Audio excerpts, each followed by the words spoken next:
pessoal, tudo bem com vocês? Vamos para mais um vídeo, vamos falar hoje sobre Números capítulo 13, mas eu queria convidá-los a se inscrever no canal, a curtir a página do Face, a compartilhar com seus amigos, com seus familiares, para que a gente possa cada vez mais espalhar a palavra de Deus pelo mundo. Amém? Gente, desde o capítulo 11, a gente está vendo as várias falhas do povo de Deus logo após a saída deles do Monte Sinai. As murmurações, a incredulidade e a rebelião, elas começaram, elas se manifestaram. Todo o período em que eles passaram no Monte Sinai, onde Deus estava se revelando para eles através de Moisés, foi realmente algo tremendo e grandioso. Então eles, a cada dia mais, a cada instante, eles viam o poder de Deus, eles viam a autoridade de Deus, eles viam a presença de Deus no meio deles, e a cada dia eles conheciam mais e mais a Deus.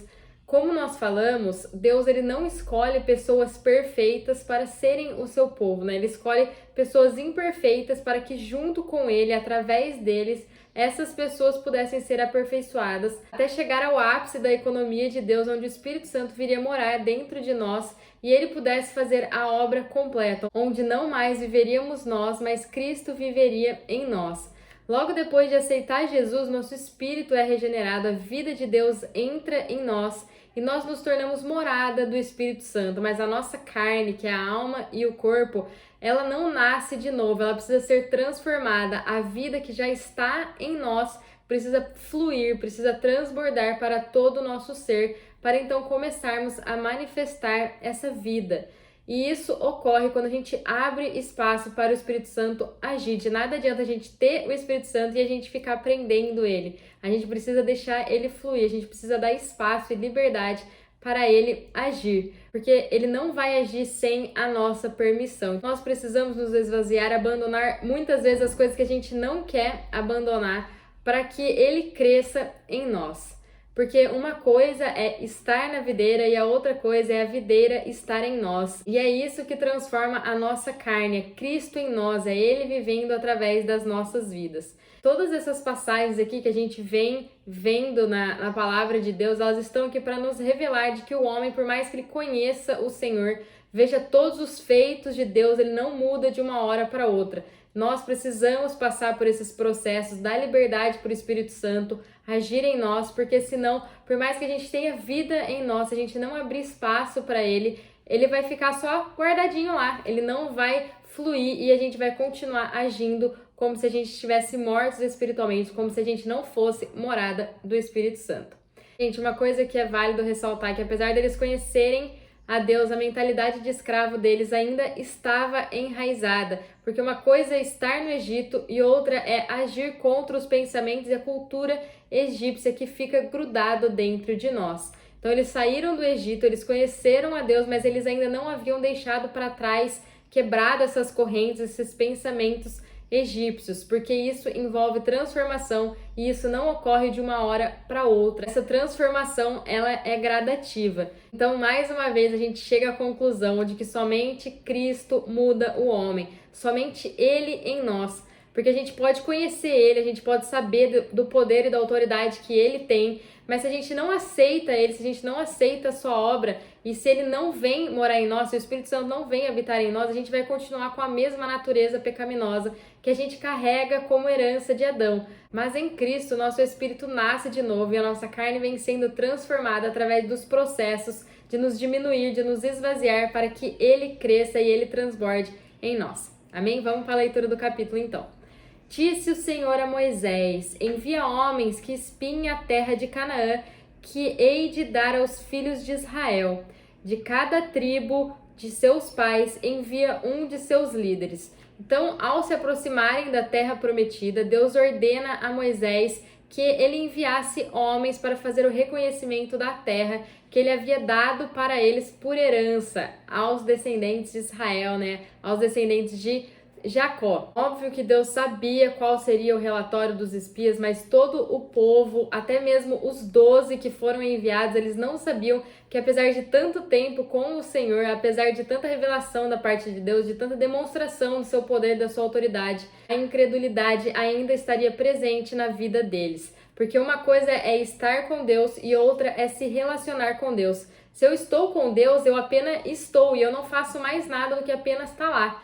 mas quando eu me relaciono com Ele, eu prossigo, eu persevero e eu não fico somente no raso, nesse exterior. Eu vou me adentrando cada vez mais e quanto mais profundo eu caminho, mais eu consigo conhecer aquele que me salvou. E quando a gente verdadeiramente conhece Deus, nada, nem as circunstâncias, nem as pessoas, nada ao nosso redor, nossos olhos humanos, faz com que a gente deixe de olhar para Ele e para a promessa que Ele fez para as nossas vidas, porque nós sabemos que Ele não muda e que Ele é fiel para cumprir as suas promessas. E quanto menos de nós e mais dele, mais transformação tem, porque assim não é mais nós que falamos, não é mais nós que fazemos, nós que andamos ou nós que nos vestimos, mas é sempre Ele em nós. Enviou-os Moisés do deserto de Parã, segundo o mandado do Senhor. Todos aqueles homens eram líderes dos filhos de Israel. São estes os seus nomes: da tribo de Ruben, Samuã, filho de Zacur; da tribo de Simeão, Zafaté, filho de Ori; da tribo de Judá, Calebe, filho de Jefoné; da tribo de Issacar, Giseel, filho de José; da tribo de Efraim, Oséias, filho de Num; da tribo de Benjamim, Paute, filho de Rafo; da tribo de Zebulon, Gadiel, filho de Sode; da tribo de José, pela tribo de Manassés, Gade, filho de Suzi; da tribo de Dan, Amiel, filho de Gemalel; da tribo de Aser, Setur, filho de Micael; da tribo de Naphtali, Nabe, filho de Vossi; da tribo de Gade, Guel, filho de Maque. São estes os homens que Moisés enviou para espiar a terra. Moisés deu a Oséias, filho de Num, o nome de Josué. Então aqui, da tribo de Efraim, um dos filhos de José foi enviado Oséias, mas que Moisés mudou o nome dele para Josué. Amém? Então aqui são mencionados todos os nomes de cada um dos espias, especificando de qual tribo cada um é. Realmente um trabalho muito detalhado e completo, mostrando que tudo o que está na Bíblia é divinamente inspirado, porque de jeito nenhum nós, homens falhos, fracos, com essa memória humana, conseguiríamos dar tantos detalhes, pormenorizados de tantos acontecimentos assim. Então tudo isso aqui só nos mostra que o homem foi apenas um instrumento que Deus usou para escrever a Bíblia. Gente, eu quero falar uma coisa para vocês, que espiar as promessas que Deus nos fez com olhos naturais e entendimento humano pode causar a nossa ruína. Na maioria das vezes, o que Deus nos promete não vem fácil. A gente precisa passar por situações que nos fazem entender que nós dependemos totalmente dele. Porque eu tenho a certeza de que se aquilo que Deus quer fazer em nossas vidas fosse algo fácil, sem precisar fazer a gente passar por processos, a hora que ele nos entregasse essa promessa, a gente podia erguer a voz e dizer que fomos nós, que a gente não teve ajuda de ninguém. Mas quando vemos a promessa e a gente vê que alcançar essa promessa de Deus, a gente vai ter algumas dificuldades, a gente vai precisar combater algumas guerras, a gente vai perceber que sozinhos nós não conseguimos dar conta. E assim, depois de ver concretizado a palavra de Deus, a gente vai erguer graças ao Senhor e vai o louvar. A gente vai entender e saber que sem Ele a gente não teria conseguido. Amém? Muitas vezes Ele vai usar as nossas fraquezas para fazer algo em nossa vida e a gente vai conseguir entender que se fosse nós, nós teríamos ficado no meio do caminho, mas com Ele, junto conosco, o poder dele vai aperfeiçoando cada vez mais as nossas fraquezas. Quando Moisés os enviou para explorar a terra de Canaã, diz-lhes: Subi ao Neguebe, escalai as montanhas, vede como é a terra e o povo que nela habita, se é forte ou fraco, se são poucos ou muitos. Como é a terra em que habita? É boa ou má? Como são as cidades em que vivem? São abertas ou fortificadas? Como é o solo? É fértil ou estéril? Tem matas ou não?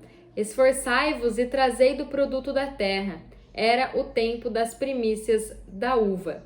Gente, algo que eu quero enfatizar aqui é o fato de que não foi Deus quem deu as instruções para os espias daquilo que eles deveriam fazer. Elas vieram de Moisés e foram orientações realmente muito precisas de tudo aquilo que eles deveriam fazer e examinar lá na terra de Canaã. Mas o problema é que quando Deus nos faz uma promessa, nós não devemos enviar espias ou até mesmo nós irmos espiar e ver se realmente aquilo que ele falou é verdade.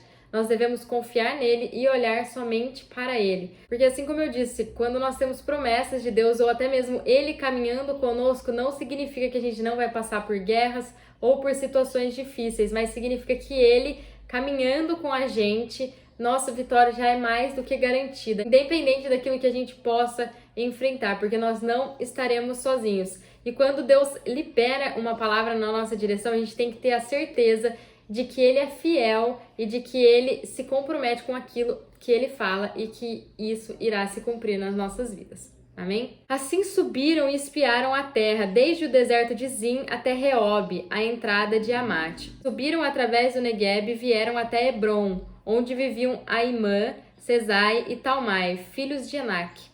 Hebron tinha sido fundada 7 anos antes de Zoan, no Egito. Depois vieram até o vale de Escol e dali cortaram um ramo de vide com um cacho de uva, o qual 2 homens trouxeram numa vara, bem como romãs e figos.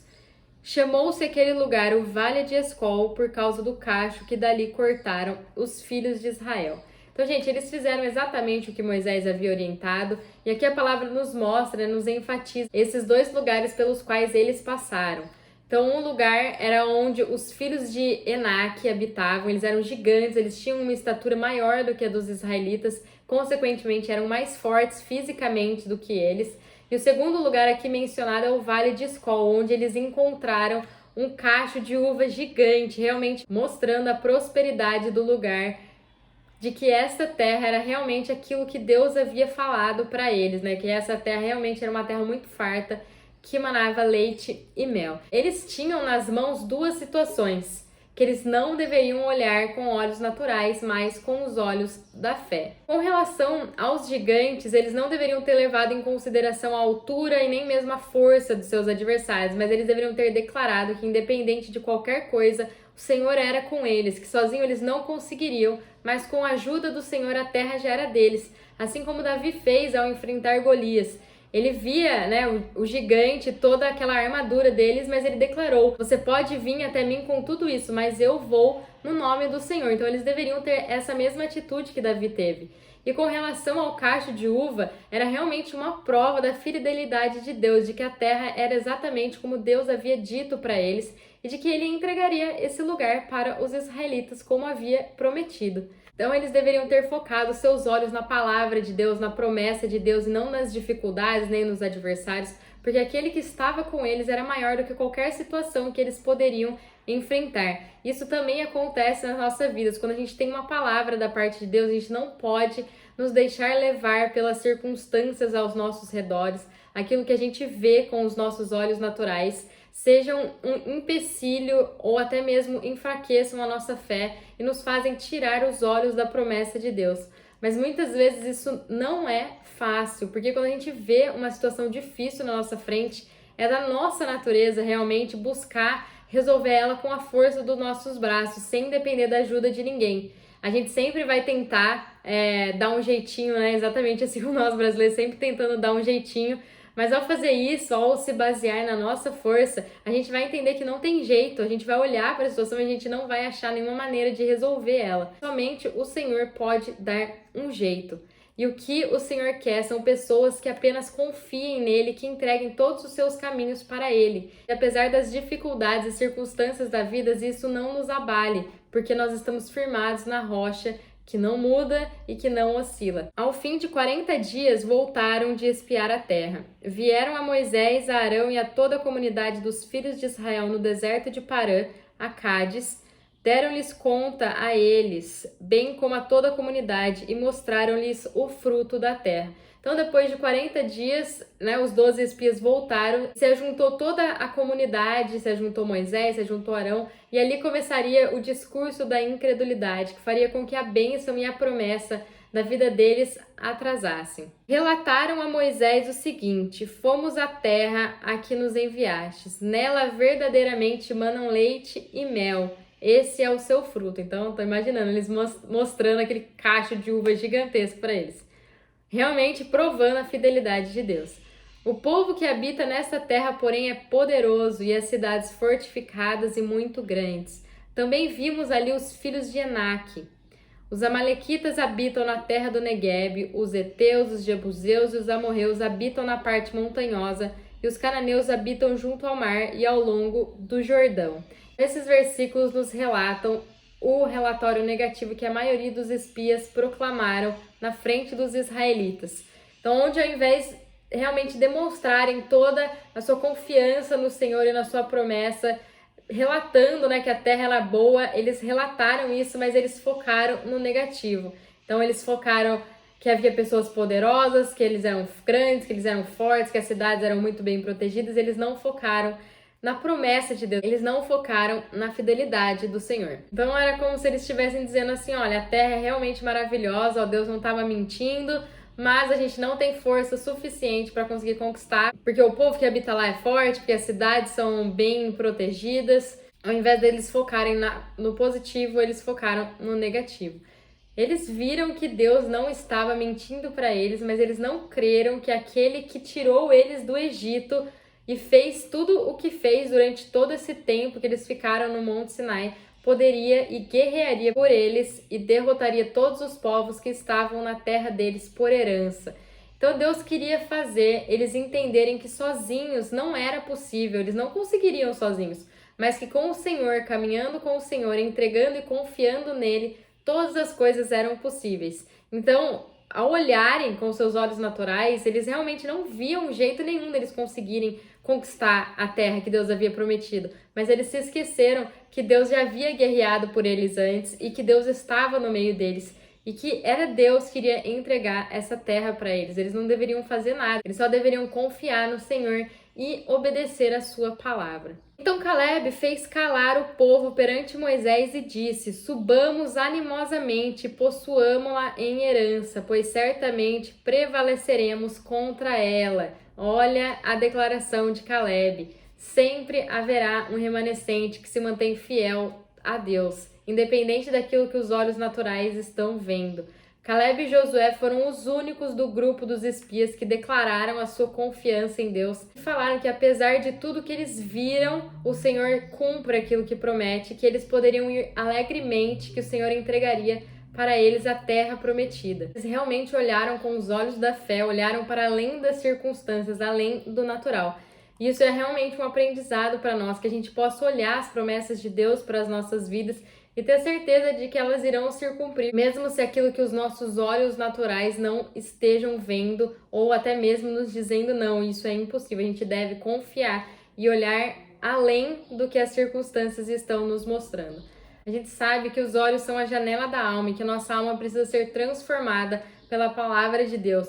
Mesmo se a gente já tem vida em nós, vida no nosso espírito, se a nossa alma não for invadida por essa vida, ela vai continuar morta, ela vai continuar com a incredulidade, ela vai continuar com a murmuração, com a rebelião. Tudo isso vai se manifestar através do nosso corpo, das nossas palavras, das nossas ações e do nosso agir. Por isso que a gente precisa deixar esse transbordar do Espírito para a nossa alma. Mas quando a gente olha algo e a nossa alma já está sendo tratada, já está sendo firmada, alicerçada em Cristo, nós até podemos ver as circunstâncias ruins, mas elas não vão abalar a nossa fé, porque aquilo que entra em nós através da janela da alma, através dos nossos olhos, imediatamente vai chegar na nossa alma que está firmada em Cristo, e a gente não vai mais ver a situação em si, mas a gente vai conseguir ver além da situação e vamos ter a certeza de que o nosso Deus cumpre tudo aquilo que Ele diz. Os homens que com ele subiram, porém, disseram: não podemos atacar aquele povo, é mais forte do que nós. E diante dos filhos de Israel divulgaram um relatório negativo da terra que tinham explorado, dizendo: a terra pelo meio da qual passamos a espiar é a terra que devora os seus moradores. Todo o povo que vimos nela são homens de grande estatura. Também vimos ali gigantes, pois os descendentes de Enaque são de raça gigante. E éramos aos nossos próprios olhos como gafanhotos, e assim também lhes parecíamos. Nesses versículos a gente consegue ver claramente que eles estavam enxergando tudo com os olhos naturais, tudo com os olhos deles. Eles não estavam mais olhando para o Senhor e nem para as promessas de Deus. Então eles não estavam mais conseguindo enxergar com os seus olhos da fé, porque eles se limitaram a ver somente aquilo que estava na frente deles, somente essas circunstâncias. Eles não tiveram discernimento para ver além. Depois disso, eles olharam para eles mesmos, então eles viram o problema, viram a situação, e a primeira coisa que eles fizeram foi olhar para eles, não foi olhar para o Senhor. Ao fazer isso, eles só conseguiam enxergar a fraqueza dele. Mas se eles tivessem olhado para o Senhor, eles teriam visto que Ele é aquele que supre a fraqueza do seu povo. Então, ao olharem para eles mesmos, eles só viram as fraquezas deles, eles só viram as falhas deles, só viram o quão eles eram pequenos diante daquilo que eles iriam enfrentar. Mas se eles tivessem olhado para o Senhor, se a primeira coisa que eles tivessem feito fossem direcionar totalmente, Senhor, a gente não consegue, mas a gente sabe que o Senhor tem o poder e que através das nossas fraquezas o seu poder aumenta, não é isso que Paulo diz? Que o poder de Deus se aperfeiçoa nas nossas fraquezas. Então, o Senhor é aquele que supre a fraqueza do seu povo, mas não foi isso o que eles fizeram aqui. Amém? Gente, fiquem com Deus e até o próximo vídeo.